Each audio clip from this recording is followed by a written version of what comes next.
A paz do Senhor, seja bem-vindo a mais uma aula aqui do EBD em Foco. Eu me chamo Herberson e nesta aula eu vou ministrar a lição número 2, que tem como título O Livro de Ruth. Nós estamos estudando a revista CPAD do terceiro trimestre do ano 2024 e agora na lição número 2 a gente vai fazer uma introdução mais profunda sobre este livro maravilhoso que nós já falamos sobre ele na lição número 1. Então, a primeira lição tem como objetivo apresentar a revista como um todo, apresentar aí tudo que vai ser estudado durante o trimestre. Então, na lição número 1, nós falamos um pouco sobre o livro de Ruth e um pouco sobre o livro de Esté. Então, assim, foi uma introdução bem rápida. Agora, na lição número 2, nós vamos fazer uma introdução muito mais profunda sobre este livro para que possamos compreender este livro na sua integridade, porque as lições 3, 4 e 5, a gente vai entrar em detalhes sobre o livro de Ruth. Vamos estudar a história por completo. Então, aqui nessa lição, nós vamos falar aqui sobre a organização do livro. Então, assim, como que esse livro foi classificado dentro da Bíblia hebraica, dentro da nossa Bíblia, sobre a autoria e a data desse livro, né? Quem foi que escreveu, quando que ele foi escrito, qual o contexto histórico desse livro. A gente precisa entender que esse livro se passa na época dos juízes, então a gente precisa entender um pouco desse contexto. Nós vamos falar aqui também, né, sobre o propósito e a mensagem desse livro. Então a gente sabe que esse livro ele é um livro curto, porém tem uma mensagem muito profunda. Eu recomendo você fazer a leitura deste livro antes da ministração de cada uma das aulas, porque é um livro bem curto. Então você pode ler esse livro antes de ministrar a lição 2, na lição 3, na lição 4, você vai aprender mais dele, os detalhes aí deste livro maravilhoso. Então eu convido você a assistir essa aula até o final. Vou passar aqui por cada tópico e subtópico, explicar em detalhes essa lição, para que você que é professor da EBD possa ministrar uma aula de excelência. Mas se você não é professor da EBD e quer aprender mais sobre este livro, também está convidado a assistir essa aula até o final. Eu tenho certeza que você vai aprender muita coisa de qualidade para aplicar na sua vida. Então vamos lá. Eu vou ministrar a aula aqui com o slide em PowerPoint, que nosso slide é 100% baseado na revista, com imagens de qualidade, pronto para ser usado. Então você que é professor da EBD e quer ministrar uma aula diferenciada, baixe o slide do EBD em Foco. É um slide de qualidade, é o mesmo slide que eu uso aqui na aula, você pode usar na sua aula também, você pode modificar se você quiser. Nós temos slides de adultos, de jovens, e quem é assinante do EBD em Foco acessa também vários outros slides que são disponibilizados como um bônus, que são os slides de escatologia, slide de discipulado, sermões em PDF, curso básico de teologia e cursos diversos. Então é muito acessível o valor da assinatura e o conteúdo é de qualidade, é muito conteúdo para um valor muito baixo. Então você que é professor da EBD e que ministra na igreja com frequência, vale muito a pena acessar o EBD em Foco, que aqui é um material de qualidade que você pode ministrar aí em vários momentos de cultos da sua igreja. Nós temos experiência na produção desse material, trabalhamos com a CPAD desde 2016 e nós já fizemos vários slides aqui que contemplam, né, o livro de Ruth. Então assim, eu coloquei aqui como exemplo alguns slides antigos que você pode baixar gratuitamente. Os slides antigos nós salvamos em PDF e disponibilizamos gratuitamente. Qualquer pessoa pode baixar, basta acessar o nosso site, clique em slides grátis, pesquise o tema que você quiser. Eu pesquisei Ruth, apareceu alguns slides e coloquei aqui como exemplo. Você vai baixar e vai usar na sua igreja gratuitamente. Nós temos uma equipe qualificada que se dedica toda semana para entregar um conteúdo de qualidade. Então nós temos aula em vídeo, áudio, PDF, vários conteúdos extras e você acessa tudo isso no nosso site ebdenfoco.com e também na descrição do vídeo no YouTube. Se você estiver no YouTube, dê uma olhada na descrição do vídeo, tem vários links com materiais para você baixar, estudar e aprender mais o tema. Qualquer dúvida é só entrar em contato conosco pelo WhatsApp. Na descrição do vídeo tem um link também que redireciona para o WhatsApp e você que está assistindo pelo vídeo pode salvar o nosso contato e enviar uma mensagem para a equipe do EBD em Foco. Tenho certeza que vai ser uma bênção na sua vida. Vamos para o texto áureo que diz assim: E sucedeu que, nos dias em que os juízes julgavam, houve uma fome na terra, pelo que um homem de Belém, de Judá, saiu a peregrinar nos campos de Moabe, ele e sua mulher e seus 2 filhos. Ruth, capítulo 1, versículo 1. Então aqui é o primeiro versículo do livro de Ruth, são 85 versículos que esse livro tem, então é um livro bem curto, e o primeiro versículo já localiza o livro dentro do contexto histórico específico, que é na época dos juízes. Então aqui conta a história de um homem que sai de Belém por causa da fome e vai peregrinar em Moabe, que é uma terra estrangeira. A Bíblia não diz mas eu suponho, tá? Isso é uma suposição minha, que não foi somente a família de Elimeleque que saiu. Outras famílias também saíram. Na época da fome, na época da escassez, as pessoas geralmente saem para procurar algo melhor, e a Bíblia se deteve na história de Elimeleque, especificamente. Então isso aqui é uma suposição minha, né, que muitas outras famílias saíram, mas essa família especificamente tem uma história que merece ser contada. Verdade prática: servir a Deus não nos isenta de crises. Em qualquer circunstância, o segredo é permanecer fiel, confiando na providência divina. Então aqui nessa verdade prática, a gente vê que ali tinha uma família que era fiel a Deus, porém essa família passou por uma crise. Na verdade, toda a nação de Israel estava passando por uma crise. Muito provavelmente foi devido à invasão dos midianitas, que está registrado em Juízes capítulo 6. Israel ficou 7 anos debaixo ali do jugo dos midianitas, e lá em Juízes capítulo 6, versículo 6, diz que Israel empobreceu muito por causa da opressão dos midianitas. É aí que entra a história de Gideão, da libertação ali desse povo. Então, assim, não sabemos exatamente se é nesse contexto, mas tudo indica que sim, tudo indica que foi nesse período. E esse período foi um período muito sofrido para a nação como um todo, e essa família especificamente também sofreu bastante. Porém, sabemos que Deus reverteu a situação porque eles permaneceram fiéis. Mas vamos estudar em detalhes mais na frente. Leitura bíblica em classe se encontra em Ruth, capítulo 1, do versículo 1 ao versículo 5, que é o começo aqui do livro. Vou avançar porque durante a aula a gente vai citar alguns versículos do livro de Ruth dentro desse contexto aqui. Introdução. O livro de Ruth se destaca não apenas por sua beleza literária, mas principalmente pela profundidade espiritual de sua mensagem. Então, assim, é um livro muito bonito, é um livro muito direto ao ponto, vai assim contando a história de forma bem simples, de forma bem direta, mas de forma profunda.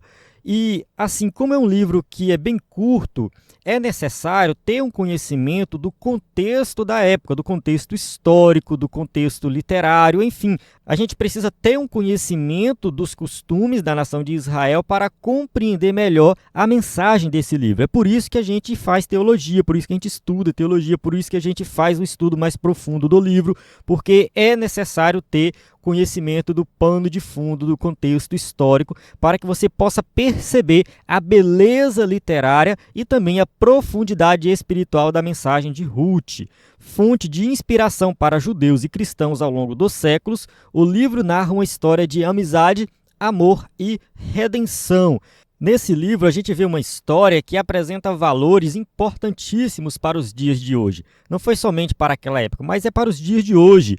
O valor da amizade, isso está se perdendo, mas nós temos que valorizar as amizades. As redes sociais que vieram aí com a proposta de unir as pessoas, parece que afastou. As pessoas sentam numa mesa e ninguém conversa mais, todo mundo mexendo no celular. Então isso é algo que a gente precisa refletir. Então esse livro fala de amizade, fala de amor, fala de redenção. Então fala de companheirismo, fala realmente de estar presente ali com alguém que você ama. Então a gente precisa refletir sobre esses valores. Uma extraordinária demonstração de como o Todo-Poderoso trabalha em meio às crises para cumprir seus desígnios eternos. Então Deus sabe de todas as coisas, Ele tem um propósito para todas as coisas, Ele está trabalhando nesses desígnios eternos e Ele usa as coisas mais simples para cumprir os seus propósitos. Sabemos que esse livro aqui está apresentando a linhagem de Davi, que resulta no nascimento de Jesus Cristo. Então, Deus está executando o seu plano de salvação nessa história. É uma história que pode parecer simples, mas aqui tem algo muito profundo que é o Evangelho eterno de Deus. Ele transforma tristeza em alegria, perdas em ganhos, derrotas em vitórias. Ruth nos apresenta o Jeová Jireh, o Deus que provê. Então nós cremos no Deus de toda providência. Tópico 1. A organização do livro. 1.1. Na Bíblia hebraica. O livro de Ruth pertence à terceira divisão ou seção da Tanakh, a Bíblia hebraica, que é composta apenas dos livros do Antigo Testamento da Bíblia cristã.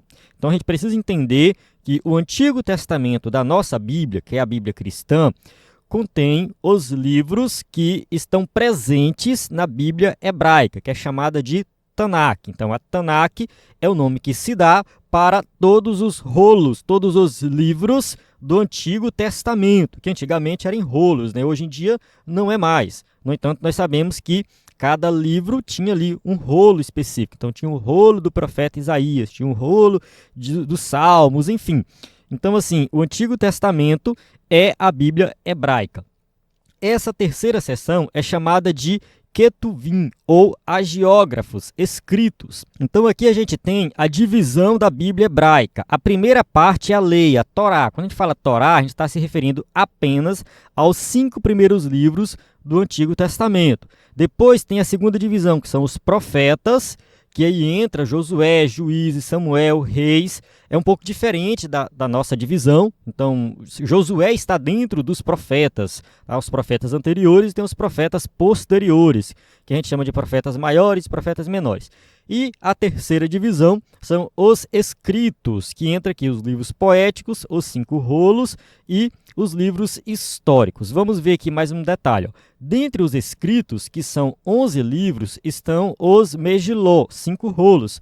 Livros curtos, lidos publicamente nas festas judaicas anuais. Cântico dos Cânticos, Ruth, Lamentações, Eclesiastes e Esté. Então, até os dias de hoje, o povo de Israel lê esses livros de forma pública. Como eu já falei desde o início, o livro de Ruth é bem curto, você lê bem rápido.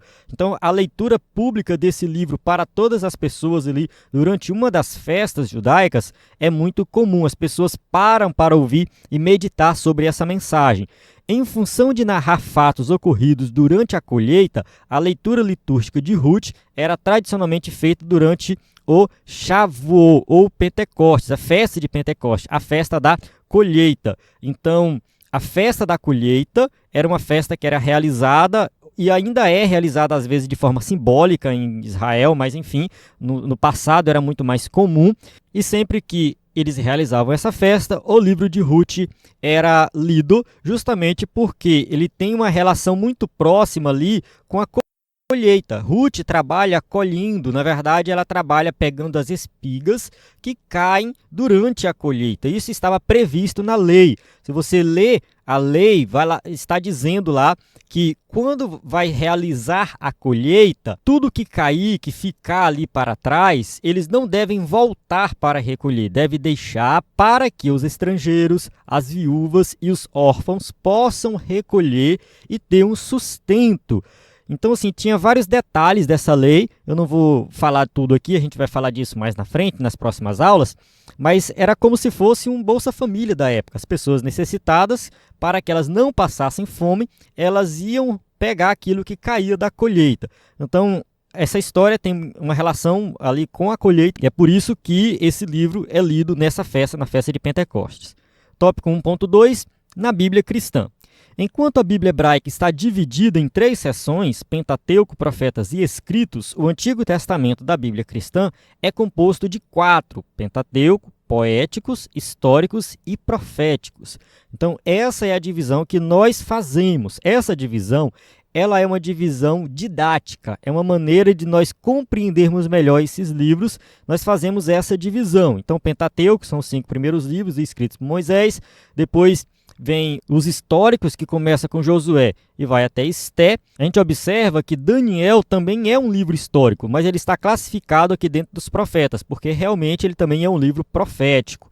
Tem também os livros poéticos, né? Começa de Jó e termina em Cantares. Tem os profetas maiores, que vai de Isaías a Daniel, e os profetas menores, que vai de Oséias a Malaquias. Vale ressaltar que essa classificação de profetas maiores e profetas menores é apenas por causa do tamanho do livro.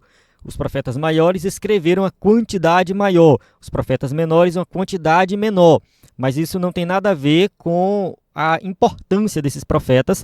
E também, esses livros não estão em uma ordem cronológica, a não ser o Pentateuco e os livros históricos. Ali sim nós temos uma ordem cronológica, mas os livros poéticos e os profetas maiores e profetas menores não estão em uma ordem cronológica, não necessariamente, tá bom?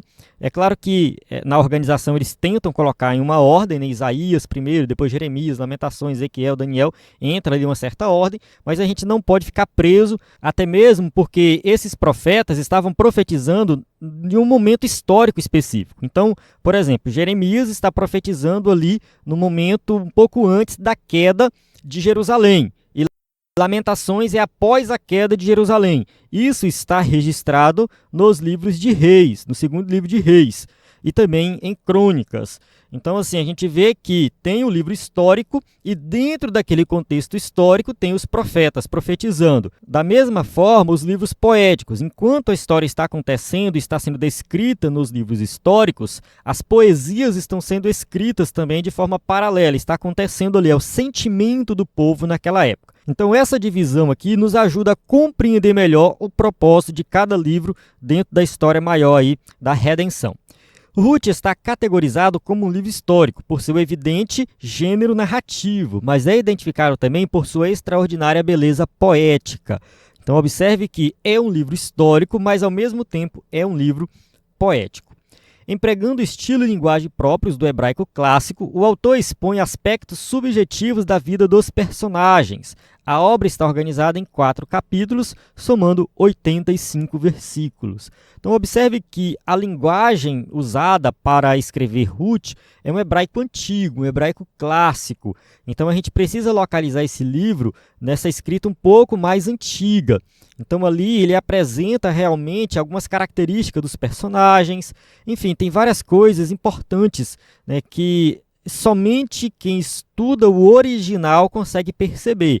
Porém, quem não entende o original, quem não lê em hebraico, consegue compreender também essas coisas. Por quê? Porque há uma tradução e também há uma explicação nos comentários. O que você está fazendo aqui assistindo essa aula é nesse sentido. Você está assistindo uma aula que foi preparada por alguém que estudou os livros, os comentários, no meu caso que eu estudei, o escritor da revista estudou também os livros para colocar esse material aqui, e a gente estuda para compreender melhor a beleza e a mensagem desse livro. Então, assim, foi escrito em hebraico, porém tem uma tradução e tem explicações muito detalhadas sobre essa história. Tópico 1.3, autoria e data. Há uma diversidade de opiniões entre os eruditos acerca da autoria e data do livro de Ruth.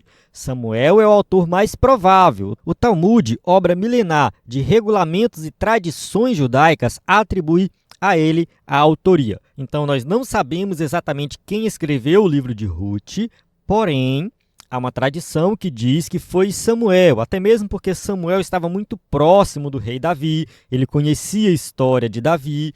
Então, assim, ele escreveu esse livro, ele buscou as fontes originais, a tradição oral. Era uma história conhecida em Israel, tá? A história era conhecida, era transmitida de geração em geração e depois alguém resolveu escrever.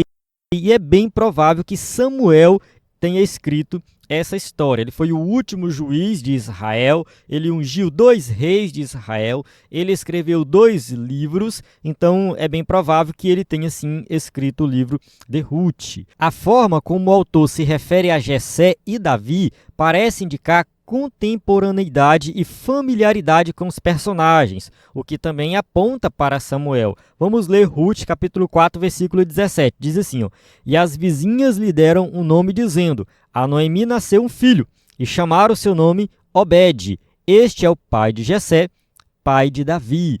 Então observe que ele cita aqui Jessé e Davi. É bem provável que é da época deles, ou seja, alguém que escreveu estava vivendo na mesma época que Davi. Se por acaso esse livro tivesse sido escrito muitos anos depois, eles poderiam citar Salomão, por exemplo, que era filho de Davi, poderia citar outros reis de Israel, enfim, mas não cita. Cita somente até Davi. Então, assim, isso é um argumento forte para dizer que essa história foi escrita na época de Davi. Então, observe que uma coisa é quando a história acontece, outra coisa é quando essa história foi registrada, quando alguém resolveu escrever a história em um livro. Então, a história se passou muitos anos antes, passou-se provavelmente na época de Gideão, quando Israel estava ali sendo oprimido pelos midianitas, e foi registrado, ou seja, o livro foi escrito, provavelmente na época de Davi, por Samuel. Além disso, as características gerais da obra indicam uma atmosfera própria do início do período da monarquia de Israel. Sendo assim, o livro teria sido escrito no século X a.C., provavelmente ali 1000 anos antes de Cristo, bem na época que Davi estava reinando. Então a gente tem em mãos um livro de aproximadamente 3000 anos. Vamos para o tópico 2. O contexto histórico. 2.1. No tempo dos juízes. Não há uma data precisa para os fatos narrados em Ruth. O que sabemos é que ocorreram 3 gerações antes de Davi, nos dias dos juízes. Ruth, capítulo 4, versículo 21 e 22. E Salmão gerou a Boaz, Boaz gerou a Obed, e Obed gerou a Jessé, e Jessé gerou a Davi. Então, Ruth foi bisavó de Davi. Então, a gente pode tentar fazer alguma conta aí, né, para saber quantos anos que se passaram, mas assim, vamos supor aqui que Ruth teve Obed com, 25 anos de idade. Vou chutar aqui uma idade. Obed teve Jessé com mais 25 anos de idade. Jessé teve Davi com mais 25 anos de idade. Então é bem provável que o livro foi escrito cerca de 75 a 100 anos após os acontecimentos. Tá? Então isso é um cálculo aproximado, nada muito preciso. A gente não sabe a idade que eles tiveram filhos e tudo mais. No entanto, a gente tem essa informação que ela é bem importante para a gente localizar esse livro dentro de um contexto histórico específico. E se você estiver assistindo aí a aula pelo vídeo, pode observar que nós temos aqui uma pequena árvore genealógica, né? Ruth com Boaz, né, gerou Obed, Obed Jessé, Jessé Davi, até chegar em Jesus Cristo. Esse período dos juízes durou mais de 3 séculos. Começou depois da morte de Josué, por volta de 1375 a.C., e se estendeu até o início da monarquia de Israel, com a ascensão de Saul ao trono no ano 1050 a.C. Então a gente tem um período histórico aí bem importante, um período aí de mais de 300 anos, e assim foi um período conturbado para a nação de Israel, porque não tinha rei. A gente vai falar mais na frente sobre isso, né? Cada um fazia o que queria e, enfim, foi bem difícil mesmo. Esse período foi um período em que a nação se desviou e nós sabemos que vários juízes, né, atuaram ali durante esse período, que eram pessoas escolhidas por Deus para libertar Israel de uma opressão, de um momento específico ali que eles estavam sofrendo. E o último juiz foi Samuel. Samuel ungiu Saul como o primeiro rei, né, que foi um rei que foi reprovado por Deus, e depois foi o rei Davi, esse sim foi aprovado. Então foi marcado por uma grande anarquia e uma profunda apostasia e infidelidade do povo hebreu. Então a palavra anarquia remete à ideia de que não existe uma liderança, não existe um rei. Então foi assim que essa nação se conduziu durante esse período, mais de 300 anos, sem uma liderança. Uma frase que identifica bem aquela época sombria é: cada qual fazia o que parecia direito aos seus olhos. Juízes, capítulo 17, versículo 6.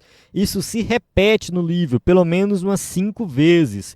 Então, o tempo todo, o escritor do livro de Juízes está colocando essa informação. Cada qual fazia o que parecia direito aos seus olhos. Então, como não tinha uma liderança específica, o povo estava solto, fazia o que bem queria. Sem uma sábia direção, o povo perece. Provérbios 11:14 diz assim: não havendo sábia direção, o povo cai, mas na multidão de conselheiros há segurança. Então, assim, a nação de Israel, ela se estabeleceu na Terra Prometida com Josué. Então, eles entraram na Terra Prometida, conquistaram a terra, se estabeleceram, formaram cidades. Só que, assim, eles não expulsaram todo o povo daquela terra. Os filisteus continuaram lá. Muitos outros povos continuaram vivendo, convivendo com o povo de Israel. E isso foi muito problemático para a nação, porque eles se envolveram com outros povos, adoraram deuses dos outros povos, eles se casaram com mulheres de outros povos. Então isso foi algo que trouxe assim, muitos problemas para a nação de Israel. Se você quiser entender melhor como que foi essa época, leia o livro de Juízes. E eu confesso que eu acho o livro de Juízes um dos mais difíceis da Bíblia. Não que seja um livro difícil de entender a história, mas que eu acho pesado, são histórias pesadas, são histórias ali que me deixam muito angustiado. O livro de Juízes me deixa angustiado, mas é um livro importante porque conta essa fase da nação de Israel que Deus estava presente. Mesmo diante da apostasia do povo, diante de tanta coisa errada, Deus estava presente, agindo e libertando o seu povo. Tópico 2.2, secularismo, hedonismo e idolatria. Então a gente vai falar um pouco sobre esse período dos juízes. Depois da morte de Josué e dos demais líderes de seu tempo, levantou-se uma geração que não tinha uma profunda comunhão com Deus e não conhecia o que ele havia feito ao povo hebreu. Então isso que aconteceu com a nação de Israel é muito comum até os dias de hoje. Depois que o líder morre, depois que vem uma outra geração, as pessoas esquecem do que aconteceu no passado, esquecem das bênçãos que Deus deu no passado e começam a se desvirtuar. Foi o que aconteceu com a nação de Israel, né? Aquela liderança antiga, né, se partiu e o novo povo que estava ali não tinha uma liderança. Israel cedeu ao estilo de vida pecaminoso dos cananeus e foi atraído à adoração dos seus deuses. Vamos ler aqui Juízes capítulo 3, do versículo 5 ao 7. Habitando, pois, os filhos de Israel no meio dos cananeus, e heteus, e amorreus, e ferezeus, e heveus, e jebuseus, tomaram de suas filhas para si mulheres, e deram aos filhos deles as suas filhas, e serviram a seus deuses. E os filhos de Israel fizeram o que parecia mal aos olhos do Senhor, e se esqueceram do Senhor, seu Deus, e serviram aos Balaíns e a Astarote. Então, essa passagem de Juízes deixa bem claro como que foi o comportamento do povo depois da morte de Josué, dessa nova geração. Olha só, essa nova geração conviveu com todos aqueles outros povos que estavam na terra que não foram expulsos por completo. Eles se casaram com as mulheres desses povos e deram também suas filhas para que se casassem com homens daqueles povos, adorar os deuses daqueles povos. Então a nação tinha se perdido. E isso simboliza o que nós chamamos hoje de secularismo e hedonismo, que sempre levam grandes tragédias morais e espirituais.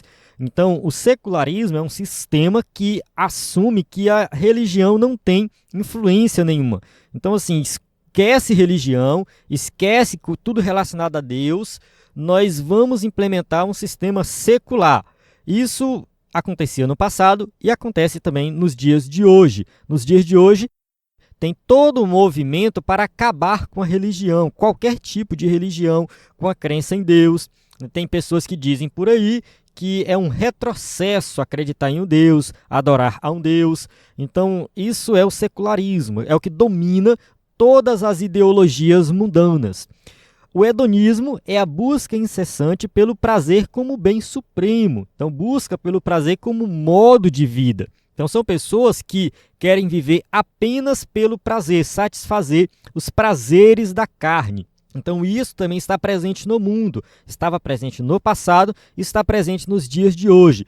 Tudo isso aqui só traz tragédias morais e espirituais para a sociedade. Todas as sociedades dos dias de hoje e de um passado recente que tentaram excluir a religião, que tentaram viver no hedonismo, essas sociedades só foram de mal a pior. E isso só trouxe consequências negativas para eles. O pervertido culto a Baal, o deus da chuva, e a Astarote, a deusa do sexo e da guerra, passou a ser praticado pela nação hebreia em um degradante nível de imoralidade e idolatria.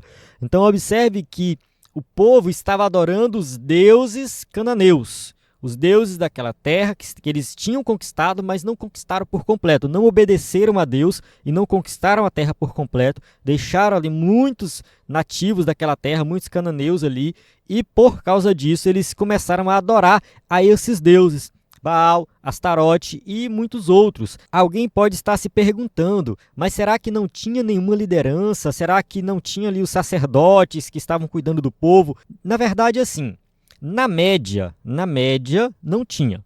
Porém, em momentos específicos da história, em alguns momentos pontuais, tinha sim uma liderança. Deus levantava alguns líderes para que esses líderes chamassem a atenção do povo para que o povo se arrependesse, o povo clamasse a Deus. Muitas vezes Deus permitia uma opressão ao povo, que foi o caso da opressão dos midianitas. Então é bem provável que a história de Ruth tenha se passado na época da opressão dos midianitas. E o texto bíblico diz que o povo clamou a Deus. E Deus teve misericórdia e enviou Gideão para que o povo fosse liberto ali dos midianitas. Então a gente vê que de vez em quando tinha sim uma liderança específica. Os sacerdotes talvez tinham uns bons, outros ruins, mas quando a gente chega, por exemplo, na história de Samuel, que ainda está dentro do período dos juízes, a gente observa que o sacerdócio também estava corrompido, né? O sumo sacerdote era Eli e os filhos de Eli eram corrompidos. E depois a gente vê Samuel, que também atua como sacerdote, e os filhos de Samuel também não seguem a lei de Deus.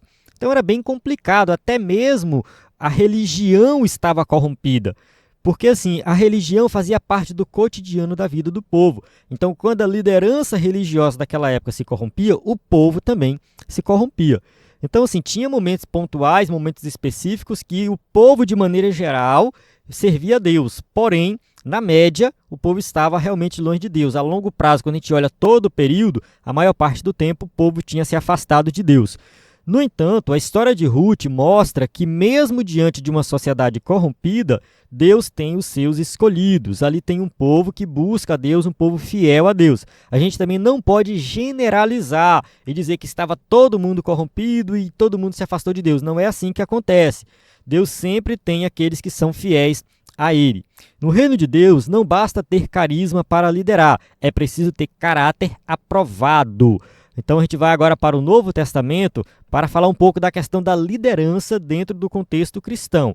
Tito, capítulo 2, verso 7 e 8, diz assim: em tudo te dá, por exemplo, de boas obras. Na doutrina mostra incorrupção, gravidade, sinceridade, linguagem sã e irrepreensível, para que o adversário se envergonhe, não tendo nenhum mal que dizer de vós. Então, a orientação do apóstolo Paulo a esse jovem pastor chamado Tito é que realmente ele dê exemplo com boas obras, né, com incorrupção, sincero, linguagem sã, irrepreensível.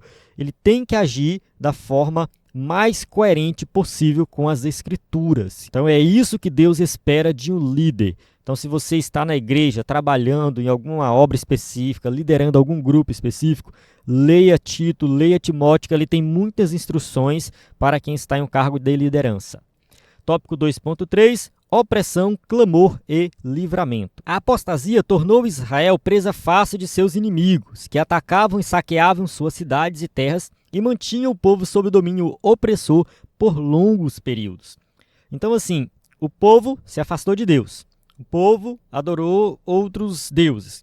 Deus permitia que o opressor fosse até Israel e escravizasse Israel, isso como consequência de seus pecados. Então, Juízes capítulo 3, do verso 12 ao 14, diz assim, ó: porém, os filhos de Israel tornaram a fazer o que parecia mal aos olhos do Senhor. Então o Senhor esforçou a Eglon, rei dos Moabitas, contra Israel, porquanto fizeram o que parecia mal aos olhos do Senhor. E ajuntou consigo os filhos de Amon e os Amalequitas, e foi e feriu a Israel, e tomaram a cidade das palmeiras. E os filhos de Israel serviram a Eglon, rei dos Moabitas, 18 anos. Então aqui nessa passagem de Juízes, nós temos um exemplo do que aconteceu com o povo naquela época.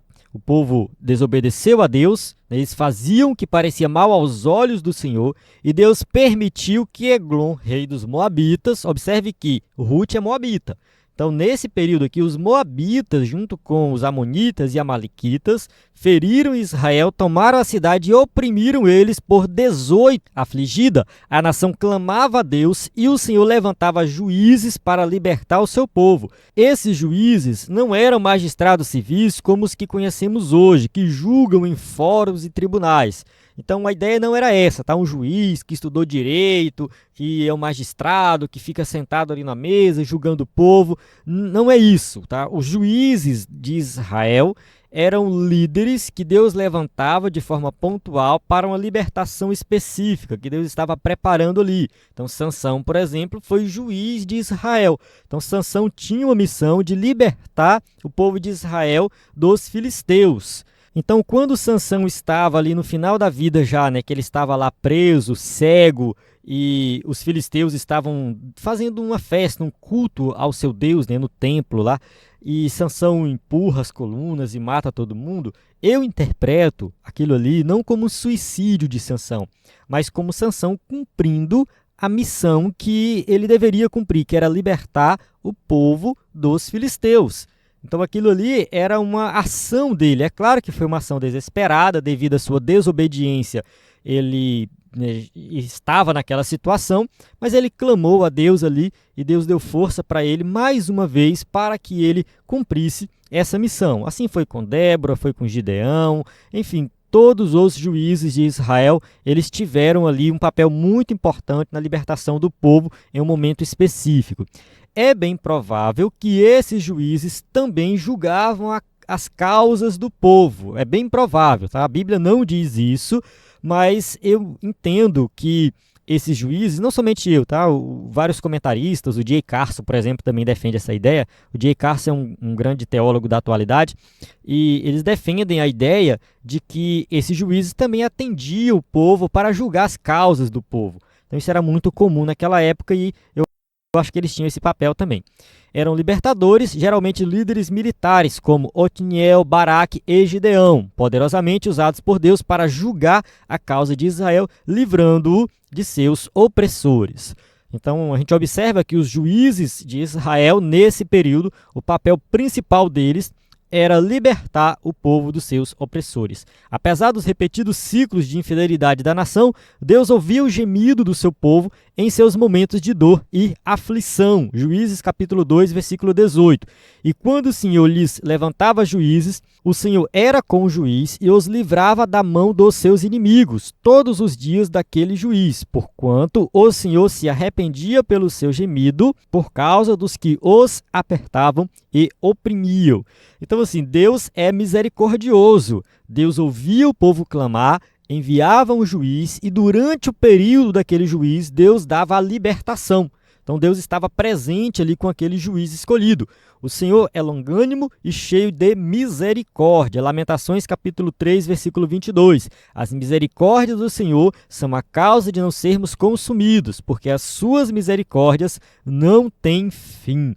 Então, observe que o que nós merecemos é perecer. Nós não merecemos nada de bom, mas Deus é misericordioso e Ele nos dá a libertação. Assim como Ele dava a libertação para aquele povo, Ele pode nos dar livramento nos dias de hoje, mesmo nós não merecendo. Basta nós clamarmos a Deus como o povo de Israel clamava. Se nós clamarmos, Deus vai nos ouvir, porque Ele é misericordioso. Ele ouve os que a Ele clamam. Vamos ler aqui Jeremias, capítulo 29, versículo 12 e 13. Então me invocareis e ireis, e orareis a mim, e eu vos ouvirei, e buscar-me-eis e me achareis quando me buscardes de todo o vosso coração. Então aqui está bem claro a passagem de Jeremias, que se nós buscarmos a Deus de todo o nosso coração, Ele vai vir, Ele vai nos ouvir e vai nos atender. Vamos para o tópico 3, propósito e mensagem. 3.1, o cetro de Judá. Vários propósitos são atribuídos ao livro de Ruth. O principal e mais evidente deles é apresentar Davi como descendente de Judá, a tribo real da qual viria o Messias, o leão da tribo de Judá, a raiz de Davi, como está escrito em Apocalipse, Apocalipse capítulo 5, versículo 5. Jesus é chamado de o leão da tribo de Judá, a raiz de Davi, ou seja, da linhagem de Davi. Gênesis 49:10 diz assim: o cetro não se arredará de Judá, nem o legislador dentre os seus pés, até que venha Siló, e a ele se congregarão os povos. Esse texto de Gênesis se encontra no contexto em que Jacó está abençoando seus filhos. Então ele chama um por um e vai entregando as bênçãos. Quando ele chega em Judá, ele fala isso aqui. Isso aqui é uma profecia muito forte. Quando ele fala assim, o cetro não se arredará de Judá, ele está falando de um símbolo da realeza. O cetro era tipo uma vara de ouro que ficava na mão do rei e isso representava a realeza. Quando a gente lê o livro de Esté, o cetro está presente lá. Não sei se você lembra da história, mas assim, quando chegava alguém na presença do rei sem ser chamado, se o rei não levantasse o cetro, essa pessoa poderia morrer. Então, assim, o levantar o cetro e apontar o cetro para a pessoa era um símbolo de que o rei aceitava aquela pessoa na sua presença. E foi isso que aconteceu com Esté. Então, aqui nós temos o quê? Um símbolo de realeza. Então, essa profecia de Jacó está dizendo que a realeza vai estar presente na tribo de Judá. Ele fala assim, nem o legislador dentre os seus pés até que venha Siló. Uma profecia que aponta para Cristo, né? E fala assim, e a ele se congregarão os povos. Então, assim, lá em Gênesis já está bem claro que em Cristo todos os povos terão acesso à salvação. É somente em Cristo Jesus, e Jesus vem da tribo de Judá. Embora Rúben fosse o primogênito de Jacó, seu ato de desonra ao leito do pai, deitando-se com sua concubina, fez com que perdesse a primogenitura, a posição de liderança. Então, Rúben, que era o mais velho, era o primogênito, ele não foi o que herdou de fato a primogenitura. Isso é muito comum na Bíblia, né? A gente já viu isso em várias histórias bíblicas. Então, assim, Rúben era o primogênito, mas quem foi escolhido como verdadeiro primogênito foi Judá. Então, Judá que assumiu também essa posição. Vale ressaltar que Judá também não era perfeitinho, não. Ele tinha suas falhas. Mas Deus é misericordioso e sabemos que tudo é pela graça dele, nada é por mérito, mas sempre pela graça de Deus. A promessa feita a Abraão seguia agora pela descendência de Judá, sendo Samuel o autor do livro de Rute. O propósito de registrar a genealogia de Davi ganha ainda mais sentido, já que naquele tempo o rei de Israel era Saul, um benjamita. A ancestralidade de Davi o legitimava para o trono. Então, observe que a história se passa na tribo de Judá, a história de Rute se passa na tribo de Judá. Então, a ideia ali é mostrar, né, que o rei de Israel, que é o rei Davi, primeiro foi Saul. Saul foi reprovado, mas Saul não era da tribo de Judá, era da tribo de Benjamim. Então, o rei Davi, que era da tribo de Judá, esse sim é o que vai dar a continuidade à linhagem que vai chegar até o Messias. E o Messias, ele é da tribo de Judá, mas ele também é da realeza, é da família real. Isso é muito importante. Então, Jesus é filho de Davi no sentido de que ele reina no mesmo trono que Davi. Tópico 3.2, amor e redenção. A mensagem principal de Rute é o amor de Deus e seu plano de redenção da humanidade. Como representantes de judeus e gentios, respectivamente, Boaz e Rute, prenunciam a derrubada da parede de separação. Então, observe que o povo de Israel era um povo exclusivo, povo escolhido por Deus para que daquela nação viesse o Messias. E Deus está mostrando o tempo todo no Antigo Testamento que o seu plano não é salvar somente os judeus, não é somente para a nação de Israel, mas que o seu plano é para toda a humanidade. E a entrada de Rute na linhagem de Jesus representa isso. Não tem diferença de judeu e gentio. Jesus veio para todos. Então, Boaz é um judeu, Rute é gentia. Ali estão os dois presentes. Isso anuncia, né, a derrubada dessa parede de separação que separava, o muro que separava judeus e gentios, caiu em Cristo Jesus. Todos os povos são um povo só. A redenção é vista no livro nos sentidos literal e tipológico. Boaz é o parente remidor que preservou a descendência de Elimeleque, mas é também um tipo de Cristo, nosso Redentor. Isaías 59:20 diz assim: e virá um Redentor a Sião e aos que se desviarem da transgressão em Jacó, diz o Senhor. A ideia do Redentor, um Redentor futuro que vai redimir Israel, está presente no Antigo Testamento, tanto de forma direta, como essa profecia de Isaías 59:20, como também de forma indireta, através das histórias bíblicas. Aqui a gente pode falar um pouco de tipo e antítipo. Boaz é um tipo de Cristo. Por quê? Porque ele se apresenta ali como um parente remidor. O parente remidor é assim, era alguém que poderia comprar de volta a terra de alguém que foi vendida no passado por uma situação de pobreza, que foi o caso de Elimeleque. Elimeleque vendeu suas terras porque ele estava indo embora, estava passando fome e não fazia sentido ele ficar ali, ele vendeu e foi embora para Moabe. Essas terras eram vendidas, porém, elas eram vendidas sempre baseadas no ano do jubileu. E aqui entra alguns detalhes, algumas passagens bíblicas que a gente precisa ler, só que vai tomar muito tempo aqui da aula e não é o propósito. A gente vai falar sobre isso em outras lições mais na frente, mas só para dar um resumo, tá bom? Então, assim, ele vendeu suas terras, foi embora, e aí, baseado no ano do jubileu, a terra deveria voltar para a família. Só que o ano do jubileu estava longe. Então, antes de chegar no ano do jubileu, o parente remidor era alguém que era parente daquele que vendeu a terra, era o parente mais próximo, que ele poderia comprar a terra de quem estava na terra atualmente. Então, Elimeleque vendeu a terra para o João. O João deveria ficar com a terra até o ano do jubileu, ou até um parente remidor chegar e falar: João, eu quero comprar a terra de volta, que foi o caso de Boaz. Então, Boaz ele era o remidor nesse sentido, de que ele tinha o direito de comprar a terra do João. O João é um personagem fictício, tá? Não existe aqui, eu só estou criando ele para você entender melhor a história. Elimeleque vendeu a terra para o João e Boaz compra a terra do João, e o João não pode recusar vender. O João não pode falar: não, eu comprei, eu não posso vender, porque a lei dizia que o remidor poderia comprar a terra a qualquer momento. Ele era obrigado a vender a terra. Não é que ele entrega a terra de graça, ele vende. Boaz pagou pela terra de volta e comprou. Ele fez esse ato de redenção e, ao mesmo tempo, ele casou-se com Ruth, vinculando ali a lei do levirato, que era uma outra lei. Então, ele vinculou a lei do levirato, que dizia que quando morria o marido da mulher, o irmão se casava, né, com a mulher para que a descendência continuasse. Então, assim, é bem provável que naquela época, né, essa lei do levirato tinha se expandido para outros parentes e tudo mais, enfim, o costume do povo. E Boaz, ele une essas duas leis, tanto a questão da redenção da terra, né, no sentido de que ele deveria comprar terra, e também casou-se com Ruth.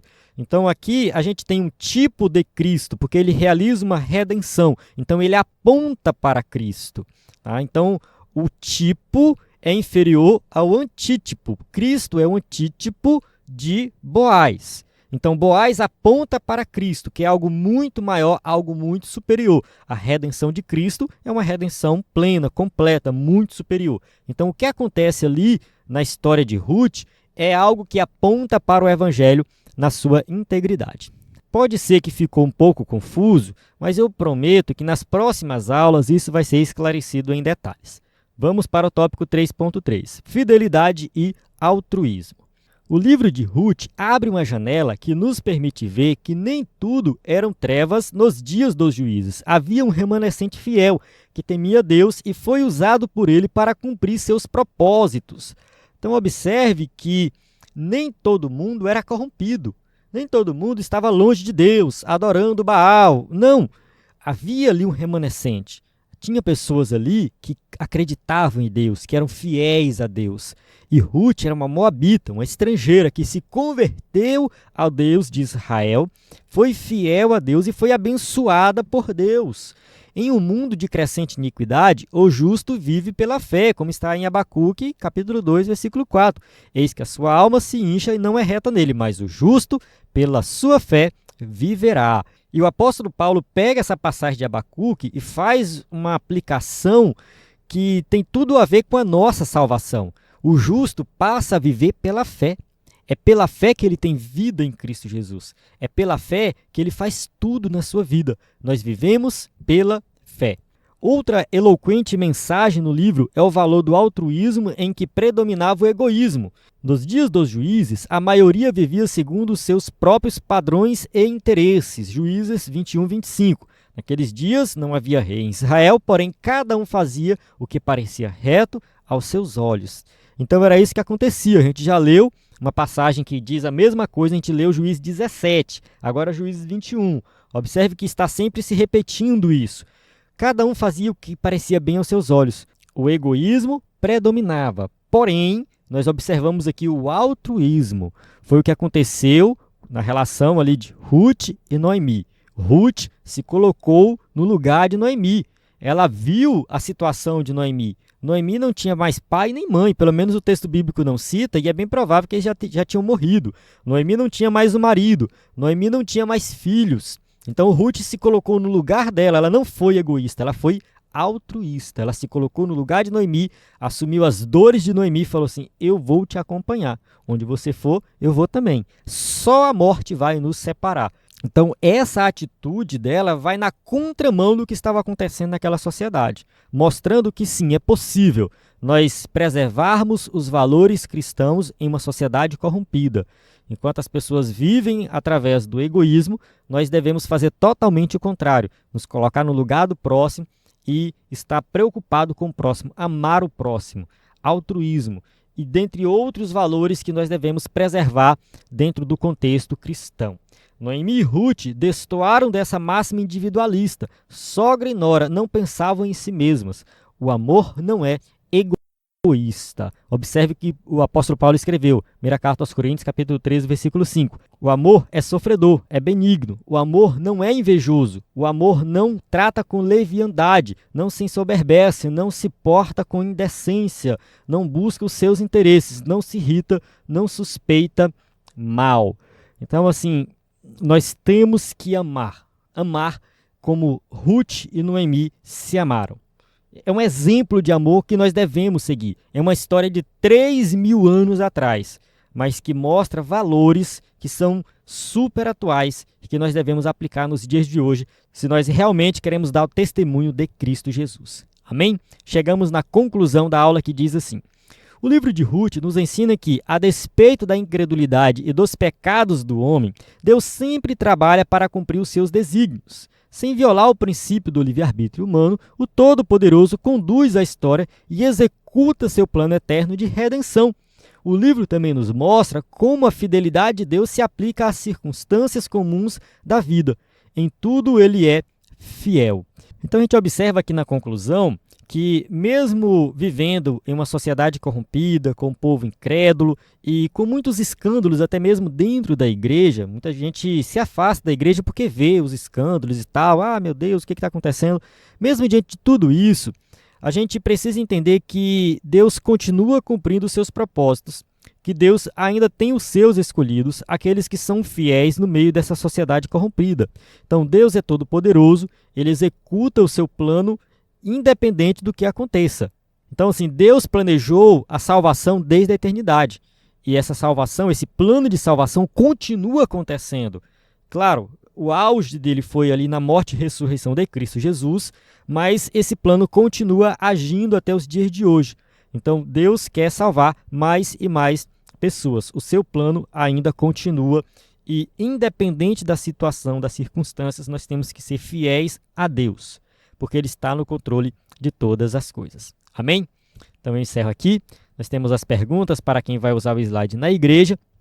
Mais uma vez, reforçando aqui o nosso site, ebdenfoco.com. Na descrição do vídeo tem informações para você entrar em contato conosco, entrar no nosso grupo do WhatsApp, enfim, tirar dúvidas, baixar o material extra. Então não deixe de acessar o nosso site ebdenfoco.com. Use os slides na sua igreja, eu tenho certeza que vai ser uma bênção. Na plataforma EBD em Foco você tem tudo o que precisa para ministrar uma aula de excelência na EBD. A paz do Senhor, até a próxima aula.